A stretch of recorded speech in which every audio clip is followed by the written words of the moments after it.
All right, another Marvel's Avengers video.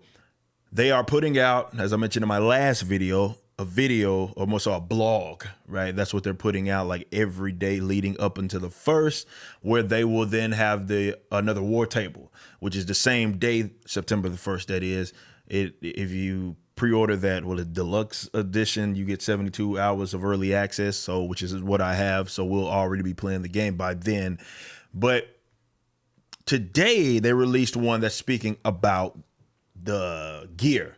And to me, that's a game breaker, right? It's either going to be what helps this game or what really hurts this game when it comes to extending the longevity. So in this, it looks like we're going to get some more information on, not just the gear, but also some of the microtransactions and such. I have not read through this at all, so we're going to go through this together.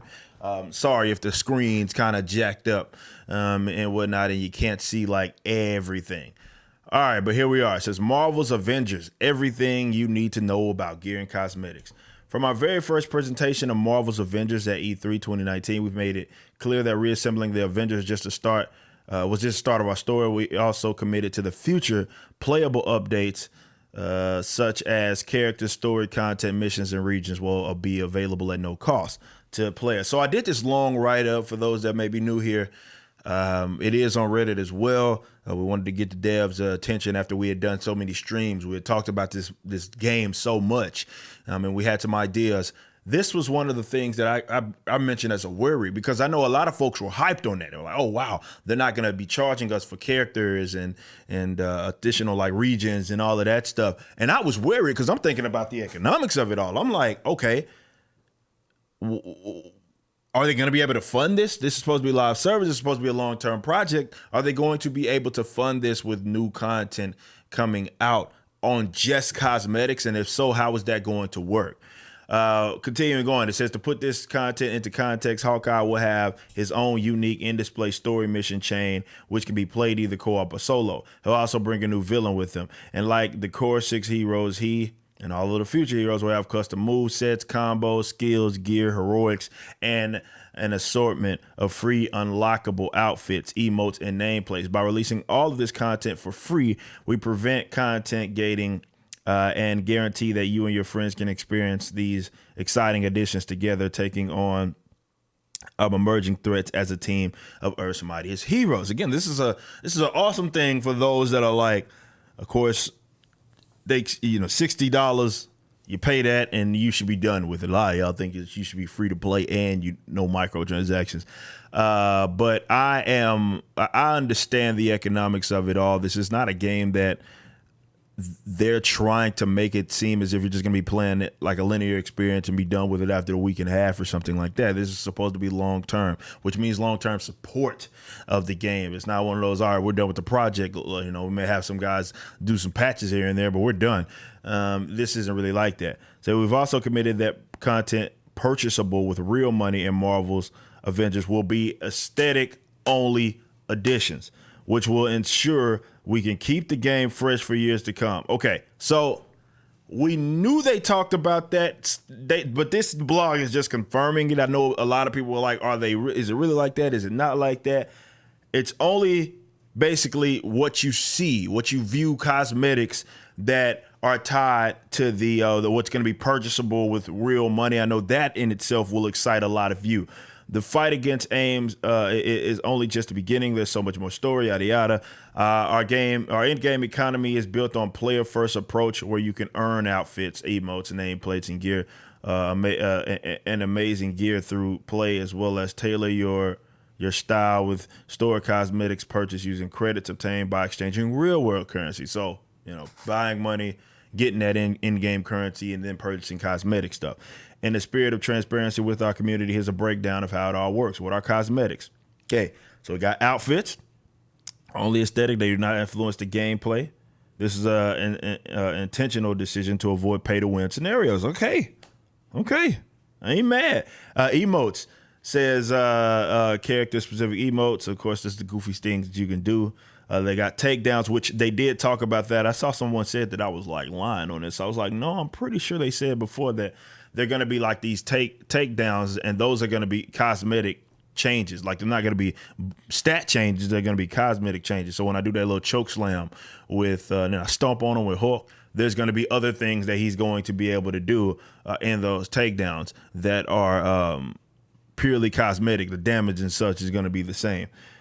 Nameplates, of course, that's what shows off. The literal nameplate shows off all of these sorts of things. Several ways to earn, craft, or purchase cosmetics, which are outlined below. All right, how do vendors work? Vendors are narrative-based store operators who can be found in multiple locations in our game world. They sell cosmetics, gear, and rare resources in exchange for units and common resources. If you're looking at that, this gives you hella Destiny vibes, doesn't it? Which I'm not. Let's say I don't think that's a bad thing. So resources. So you can get resources from the vendors. Of course, these are things that are used to upgrade your gear. They can be found in resource crates dropped by enemies gained through dismantling artifacts, received as faction assignment rewards, and via hero challenge card. So I guess they're just telling you what all you can get with those resources, or where you can all get them, or how you can collect them. Patterns are earned throughout the high level crates, activities, faction missions, and increasing faction level. They can be used at fabrication machines to create an outfit or nameplate. I'm interested, and I hope they talk more about that and this whole like fabrication machine thing. Units are soft currency, in-game digital currency with no real world value. So I guess these are the things that are the in-game currency, which I said this was an idea that I had. Okay, so if you hear anybody else say this, they got it from me, by the way. But I thought that there were going to be it was going to be in-game currency that you didn't purchase with real world money. And my idea was that you could use something like that as if you brought in like Luke Cage or some of the other guys, even some of the defenders, they could have had like a heroes for hire thing, in which if you have a guy with a high level and you wanted to help you with this mission or raid or something like that, you could like have a system built in to where one of the like strike team leaders or something like that, or maybe all of the other three characters can pull their let's say units and pay for your essential like your services. If you had some units sticking around that you weren't using, but you really needed someone that could get the damn job done and help you out with a big time mission or raid, you could use that. That was just like a little cool thing that I thought of, but I doubt they do that because there's going to be someone griping about gambling mechanics.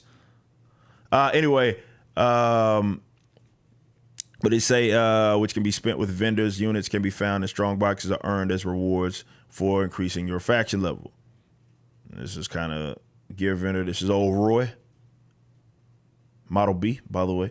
Gear vendors will sell you character-specific gear and resources in exchange for fragments gained through play. Collecting and dismantling gear will fill you full of fragments and other resources. I never even paid attention to what that was doing when I was like dismantling all that gear. I was just doing it to get it out of my damn inventory, which is why in the beta that is, which is why it's worth picking up everything and dismantling unneeded items for resources to exchange or reinvest. I like that. Gear rotates daily and weekly. Cosmetic vendors.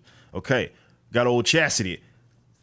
Cosmetic vendors accept units gained through play to purchase outfits, emotes, and nameplates. Legendary outfits rotate weekly with nameplates.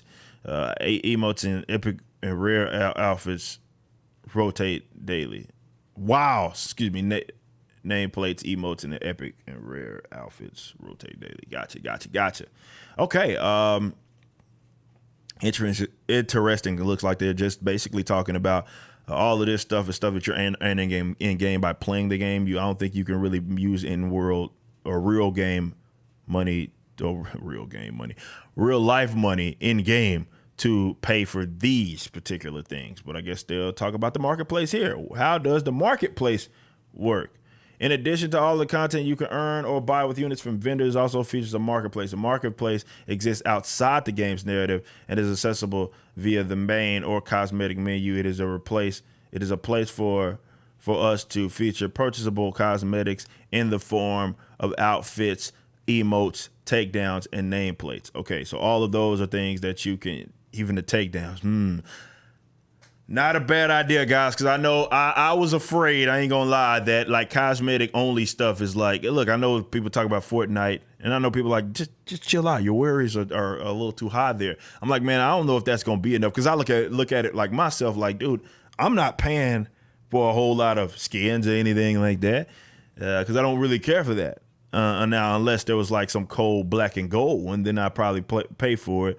But a takedown, if that is tied to the end game, like, again, even though that's just a cosmetic thing, it may be something that's so cool looking that I want that. So good move at the end of the day. So marketplace, uncommon, rare, epic, and legendary items rotate weekly. Credits are hard. Oh yeah. Credits are hard currency. In-game currency purchased with real money. That can be spent in the marketplace on cosmetics. So you pay the real money and you don't go here with it. You go to the marketplace with it. And it says that a 500 credit pack is $5. Credits come in packs of 500, 2,000, 5,000, 10,000, with bonus credits for different packs, for bigger packs. So, just like anything else.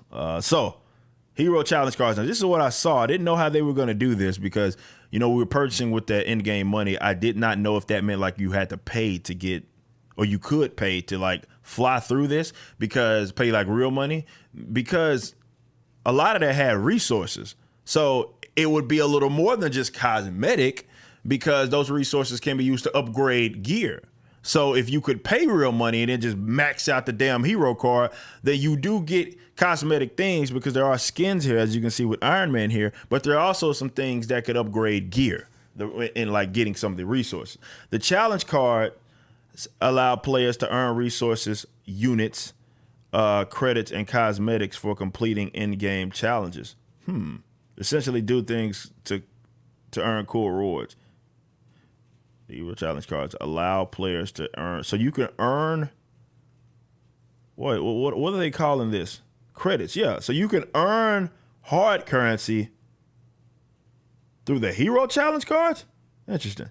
And then purchase. And for those that don't understand what logic I'm having some trouble here. But for those that don't understand what I'm trying to say is that if you can progress through this and earn credits, then you would be able to pay for those with in the marketplace. So it's like you could play the game and get some of those cosmetics in the marketplace without paying real money. I may be wrong there. Each hero challenge card has 40 tiers of free. Here we go. 40 tiers of free and premium rewards.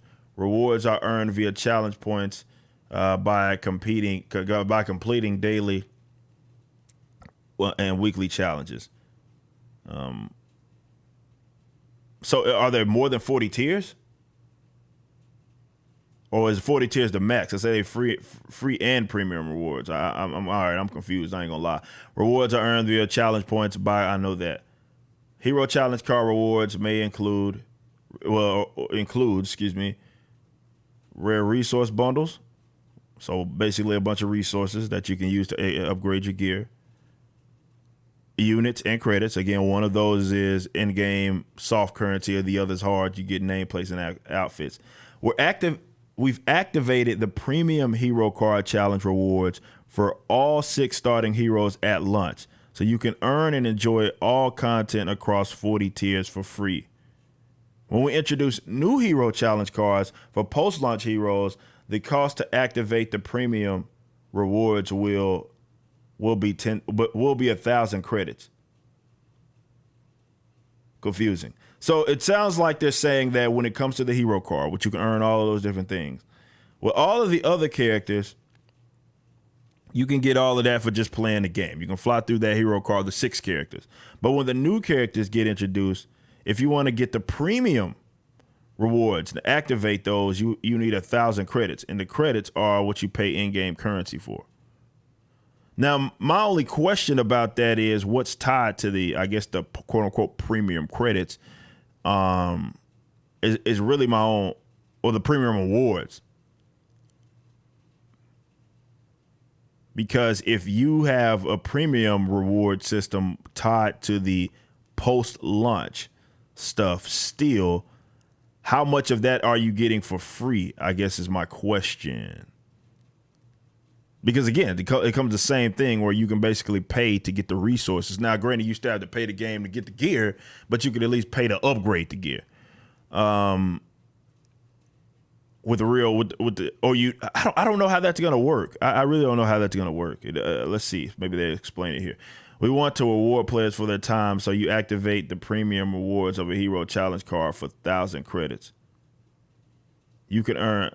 We want to reward players for their time. So once you activate the premium rewards of a hero challenge card for 1,000 credits, you can earn everything on that card, including more credits. If you okay, I got it. If you complete all challenges on your hero card or hero challenge card, not only will you earn back your 1,000 credit activation costs, all the content you'll earn has value of over 12,500 credits. Remember, these rewards deliver fun in-game cosmetic enhancements and effects, but they do not provide a gameplay advantage. Hero challenges do not rotate and won't be retired once you've activated premium rewards. There is no time limit or risk in spreading your focus between characters or between heroes. That being said, if you're in a hurry, you can buy skips to get through the tiers faster. So yeah, all right, I got it. So they're saying that with the post-launch heroes, you pay your 1,000 credits if you want to get the premium part of the challenge card, and you can even pay to advance that challenge card if you just want to get all those cosmetic items. Gotcha, I gotcha. But what they're saying, it looks like with the first 6 characters, what would generally be considered premium is already there. So that's basically pertaining to the post-launch characters with the premium hero card. A premium part of the hero card, which is just cosmetic stuff. You activate it with 1,000 credits. So if you wanted to I guess what it sounds like, and please, if I'm wrong, let me know in the comment section. But what it sounds like is happening here is if you activate the premium thing for only $10 for the post-launch, you can still earn all of that back. You can earn it back, of course, but you can also to use it for then maybe another hero. But you can also just play through it in advance by what you activated by playing the game, doing the weeklies, doing the dailies, doing all of that. It also seems that if you want to, for those that just want those items, you can pay the 10 and then pay more money to just fly through the damn hero card to get all those cosmetic items. So we know a little more about the gear. Look, I didn't learn much about it. It's just more of the cosmetic stuff. About the leveling up, though, and how far that's going to be or how extravagant that's going to be, they don't really tell you much. And I guess I can give them a little bit of the benefit of the doubt because the game is not out, and it's one of those things like find out when you play it. Like I mentioned, and I will leave in the description box, maybe even on the pin thread, of all of what I came up with as well as with my community. It wasn't actually just me. A lot of that, if not most of it, came as more of a collaborative effort with my community. And we were like, we want to get the devs' attention. We want these guys to know what it is that we like about the game, what our perspective is, and what we feel like could help this game, and what our worries are. I'll put that on the pinned comment section. You can go check that out if you want to read through it. And a lot of what I mentioned was tied to gear. I understand that there's 2 leveling systems, right? There's the main leveling system, and then there's the gear. The main one is just basically unlocking all the skills that you can use with your character, and some of those you can't equip all at the same time. I believe the 2 other skill trees that we didn't play with, those are ones that you just have to pick. Like, do you want it to do this? Do you want this move to do that? Or do you want it to do this? All of those are things that you have to select, and hopefully they'll have like gear loadouts. Not gear. Well, hopefully they do have gear loadouts, which they didn't talk about as well here. But also like loadouts regarding moves. So if you know you're playing with a certain type of group of your friends, and you know you need to be this kind of player with Hulk, as opposed to that kind, and you need to have these status effects. Hopefully you can change all of that stuff out. But when it comes to the gear, that's what's going to extend the life of the game. I really honestly don't believe there should even be a cap because there's no PvP. So I know people that look at this like as subtraction, right? Everything is a subtraction instead of addition, like they've never played an online RPG. So they look at it like, well, I just want to treat it like a fighting game and I just want to play as all of the other characters. Why do you get further than me and have all the best stuff because you played as a couple of mains or just one main for that matter? It's how they kind of look at it, but you don't look at it as subtraction. You look at it by addition. Like, this is the sacrifice that they made. Well, they won't have all of these other characters leveled up like you will, but that one character will be better than all of yours. It's kind of a sacrifice that you make. And what I don't hope they do is try to pigeonhole you into making like the game easily able to max out the characters. And I know there's going to be there's going to be a tug of war match between the community initially on. I think once the you know, the normies, dare I say, are done with the game after a month, if that long, we'll be having this. It will be less of a tug of war, but for sure initially it's going to be a tug of war of people that don't play it all the time, don't have the time necessarily, and they want the best stuff. And versus the guys who play it all the time, and they're going to be like, I don't want to have my guy maxed out all the way already. So the gear system is how they're going to have to be able to manage that. Again, I personally feel like they should have fun. They should have fun. I have a lot of cool ideas with how they can use the gear system. You can go check that post there, but it's going to make or break the game, because if they do have it to where dogs in front of the light, if you do have it, you want to get out the way, boy. If they do have it to where you can level them up very easily, that's going to be a problem. So we'll see.